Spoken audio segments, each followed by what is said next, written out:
पहले की कहानी। तीनों दोस्त एक पुरानी हवेली में घुस गए, लेकिन जैसे ही अंदर पहुंचे दरवाजा अचानक बंद हो गया। उन्हें लगा जैसे कुछ अजीब और खौफनाक घटनाएं शुरू होने वाली हैं।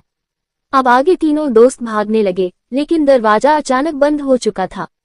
बाहर की दुनिया की रोशनी भी अब पूरी तरह से गायब हो चुकी थी और कमरे में अंधेरा ही अंधेरा था।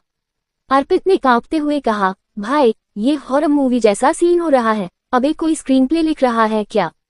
उसकी आवाज में एक अजीब सा डर था, जैसे कुछ न कुछ बड़ा घटने वाला हो।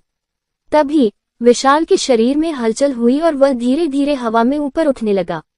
उसका चेहरा डर से सफेद हो गया था और वह मदद के लिए चिल्ला रहा था, लेकिन उसकी आवाज जैसे गुम हो गई। उसे एक असाधारण ताकत खींच रही थी और एक पल में वह गायब हो गया, जैसे उसने कभी इस जगह को छोड़ा ही नहीं हो। दीपक डर के मारे चिल्लाया, भाई, मेरी बीवी और गर्लफ्रेंड दोनों मेरा इंतजार कर रही हैं, मुझे जाने दो। उसकी आवाज कांप रही थी, जैसे वह किसी अनदेखे खतरे से बचने के लिए अपनी जान की भीख मांग रहा हो। तभी एक गहरी, डरावनी हंसी कमरे में गूंजने लगी। ये हंसी किसी इंसान की नहीं, बल्कि किसी बहुत पुराने और खौफनाक आत्मा की थी। भूत की छायाएं दीवारों पर मचलने लगी और वह बोला, अब तुम भी इस कहानी का हिस्सा बन चुके हो। उसकी आवाज इतनी भयावह थी कि दीपक के शरीर में हर हड्डी एक साथ कांप उठी।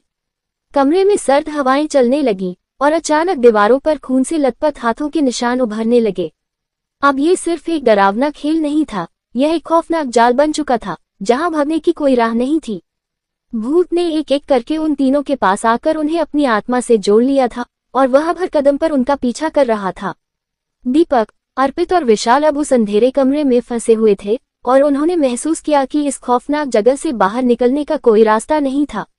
वे सभी एक ही सवाल के जवाब ढूंढ रहे थे, क्या वे इस खौफनाक जाल से बाहर निकल पाएंगे या फिर यह कहानी उनका अंतिम अध्याय बन जाएगी।